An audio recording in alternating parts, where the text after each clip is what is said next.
کہ بتاؤ تمہارے دشمن کی بھی بیوی ہو اگر کوئی اور اس کے چھوٹے چھوٹے 4 بچے ہوں، کیا تم اپنے دشمن کے لیے خواہش رکھو گے کہ اس کی بیوی چھوٹے چھوٹے 4 بچے چھوڑ کے مر جائے اور اس کے بچے سوتیلی ماں کے ہاتھوں پٹتے رہے، ان کے مینٹل ماڈلز تک بدل جائیں؟ سارے کہیں گے نہیں نہیں جی، کیوں نہیں؟ دل پسیجتا ہے۔ اچھا آپ کا دل پسیجتا ہے اور آپ نے ہمیں یہ کہانی کرائی ہے کہ اللہ تعالیٰ ماں سے اتنے گنا اور دادی سے اتنے گنا اور نانی سے اتنے گنا محبت کرتا ہے، تو وہ اللہ روزانہ ہزاروں ایسی عورتوں کو موت کیوں دیتا ہے جن کے 4 چھوٹے چھوٹے بچے ہوتے ہیں؟ اس پہ ساروں کی زبانیں گنگ ہو جاتی ہیں۔ اگر وہ آل لونگ ہے کیوں موت دیتا ہے؟ اللہ تعالیٰ اپنے معاملات میں بہت سخت ہے میرے بھائیوں، اللہ کو سیریس لینے کی ضرورت ہے۔ ظاہر ہے اس کائنات کی ایک ہی حقیقت ہے، وہ اللہ ہے، اگر اس کو کوئی سیریس نہیں لیتا تو اللہ تعالیٰ کے لیے کیا ہے؟ وہ تو اپنے نبی سے 3 دفعہ قرآن میں کہلوا رہا ہے، قل انی اخاف ان عصیت ربی عذاب یوم عظیم، اے نبی تم فرما دو کہ بالفرض اگر میں بھی اپنے رب کی نافرمانی کروں تو مجھے خود اس بات کا ڈر لگا ہے کہ بڑے دن کا عذاب مجھے بھی آ پکڑے گا۔ جی سورۃ الانعام، سورہ یونس، سورہ الزمر، 3 سورتوں میں یہ ایک آیت 3 دفعہ آئی۔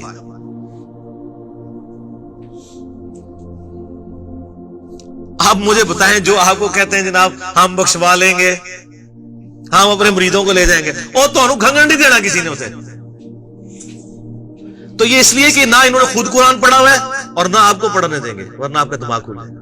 او جی گاڈ از آل لونگ، یہ کرسچنز نے بھی ایک دھوکہ دیا ہے نا، گاڈ از آل لونگ، تو میں نے ان کو بھی پھکی دی تھی کہ اگر گاڈ از آل لونگ ہے اور وہ آل لونگ کا کنسیپٹ پھر صوفیاء کے ہاں ادھر مسلمانوں میں بھی داخل ہوا، وہ جی اللہ کو ہماری نمازیں چاہیے، اور سر اللہ نے کب کہا مجھے تمہاری نمازیں چاہیے؟ اللہ کہتا ہے تمہیں تمہارے لیے نمازیں چاہیے، اللہ کے لیے نہیں، اپنے لیے۔ گاڈ از آل لونگ، او آل لونگ اس کے لیے ہے جو اس کا بندہ بن جائے گا، باغی کے لیے نہیں۔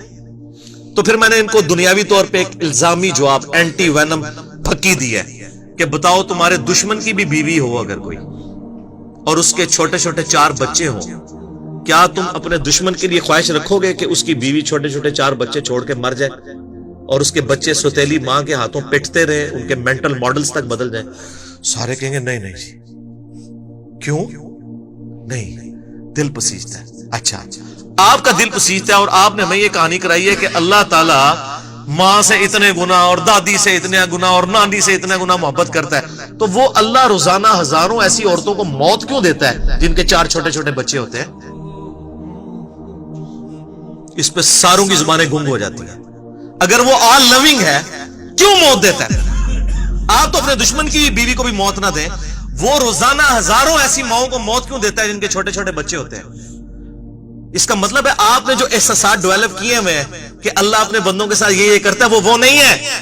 اللہ اپنے احساسات کا اسیر نہیں ہے، اللہ کے وہ جذبات نہیں ہیں جو آپ کے ہوتے ہیں، وہ بے پرواہ ہے۔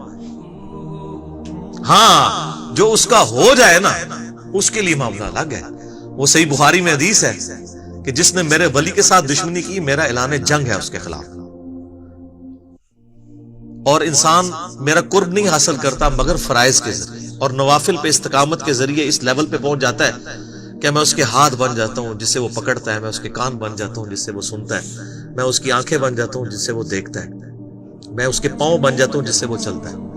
اچھا ادھر ہی حدیث روک دیتے ہیں صوفیاء اور وہ کہتے ہیں نہیں وہ خود ہی خدا بن گیا، ایتھو ہاتھ پائے گا انج ہو جائے گا۔ وہ آگے پڑھو کیا لکھا ہوا ہے، وہ جب اپنے دشمن کے اگینسٹ مجھ سے پناہ طلب کرتا ہے میں اسے پناہ عطا کرتا ہوں۔ اگر وہ اللہ ہی سے پناہ طلب کر رہا ہے تو وہ پھر ہاتھ مارنے جو تو نا، یہ ہاتھ بن جاتا ہوں، پاؤں بن جاتا ہوں، کان بن جاتا ہوں، اس سے مراد یہ کہ اس کا اوڑھنا بچھونا پھر میں ہی بن جاتا ہوں۔ قل ان صلاتي ونسكي ومحياي ومماتي لله رب العالمین، اے نبی تم فرما دو بے شک میری نماز، میری قربانی، میرا جینا، میرا مرنا سب اللہ کے لیے۔ اوڑھنا بچھونا اللہ بن جاتا ہے۔ اس حدیث کے آگے الفاظ ہیں، اللہ تعالیٰ ماتا ہے مجھے کبھی کسی معاملے میں ہچکچاہٹ نہیں ہوتی سوائے ایک معاملے کے کہ جب مجھے اپنے کسی مومن بندے کو موت دینی پڑتی ہے۔ اللہ کہتا ہے میں بھی اس پہ ریلیکٹنٹ ہوتا ہوں، کیوں؟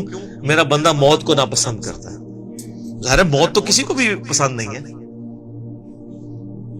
انسان زندہ رہنا چاہتا ہے، اور یہ اللہ نے انسان کی کوالٹی رکھی ہے کہ اسے زندہ رہنے کی خواہش ہے۔ اسی لیے اولیاء اللہ بھی جب خطاب کر رہے ہو نا وہاں پہ اسپیکر پھٹ جائے تو وہ بھی یوں کر جاتے ہیں، لا حول علیہم ولا ہم یحزنون. کیوں کرتے ہیں؟ یہ نیچرل اللہ نے رکھا ہوا ہے. کسی اولیاء اللہ کو کہنا یہ سامنے یہ بٹ صاحب کے پاس جو بندوق بڑی خطرناک سی انہوں نے تانی بھی ہے، کسی اولیاء اللہ کو کہنا پڑھ لے کلمہ میں چلان لگاؤ تو آپ دیکھ لیں اس کی کیا حالت ہوگی. یہ اللہ نے نیچرل رکھا ہوا ہے. موت تو اللہ فرماتا ہے کہ میں بھی ریلیکٹڈ ہوتا ہوں، وہ اپنی موت کو ناپسند کر رہا ہوتا ہے اور میں اسے موت دے کے اپنے پاس لانا چاہتا ہوں. پھر کیا ہوتا ہے؟ پھر تو وہ قرآن پاک میں سورہ آمین میں سجدہ میں ہے نا کہ ایسے لوگوں میں پھر فرشتے نازل ہوتے ہیں، ان کو بشارت دیتے ہیں موت کے وقت. اور پھر سن ابی داؤد میں، سن نسائی میں بڑی ڈیٹیلڈ احادیث ہیں کہ جب ایمان والے کی موت کا وقت قریب آتا ہے تو باقاعدہ اس کو امادہ کیا جاتا ہے کہ وہ خود کہے کہ میں مرنا ہے. وہ جب سب کچھ دیکھتا ہے وہ کہتا ہے ٹھیک ہے جان دو، پہلے نہیں کہتا جان دو. بڑا مشکل کام ہے. پہلے کہنا کہ جان دو تو حضرت موسیٰ علیہ السلام تھپڑ کیوں مارتے ہیں اسرائیل کو؟ میرا وہ بھی کلپ چڑھا ہے نا، بخاری مسلم میں حدیث ہے جو. تو یہ بہت سینسٹیو ایشو ہے. اللہ تعالیٰ کے بارے میں آپ اپنے دماغ کھول لیں، یا وہ کتاب کھول رہے ہیں جو بابوں کی لکھی ہوئی نہیں ہے کتاب، یہ اللہ کی نازل کردہ کتاب ہے. اس کو اسی طریقے سے سمجھنا ہے. شروع میں ہی آپ کا کانٹا نکل جائے گا تو آپ کو آگے قرآن سمجھنا آسان ہوگا. اللہ کے مزاج کو سمجھنا ہے اور یہ دماغ میں بات طے کر لینی ہے کہ بابوں کا خدا اور ہے اور کتابوں کا خدا اور.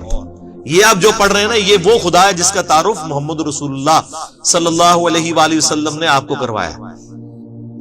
یہ وہ خدا ہے جس کا تعارف پیغمبروں نے کروایا اور پیغمبروں نے ان کتابوں کے ذریعے کروایا جو اللہ نے ان پہ نازل کی تھی. یہ مولانا روم کے مثنوی شریف والا خدا نہیں ہے، یہ قرآن شریف والا خدا ہے. وہ کہتے ہیں وہ مثنوی مولانا روم جو ہے وہ فارسی کا قرآن ہے. استغفر اللہ تو بولی ایڈیاں کہانیاں، ایڈے جھوٹ، اتنی انبیاء کی گستاخانہ واقعات اس کے اندر ہیں اور اس کو کہتے ہیں فارسی کا قرآن. سر فارسی کا قرآن وہی ہوگا جو قرآن کا ترجمہ فارسی میں شاہ ولی اللہ دہلوی نے کیا ہوا ہے. باقی وہ کہانیاں لکھتا رہے وہ قرآن نہیں بنتا. تو یہ ساری میں نے گفتگو شروع میں ہی کانٹا نکال دی.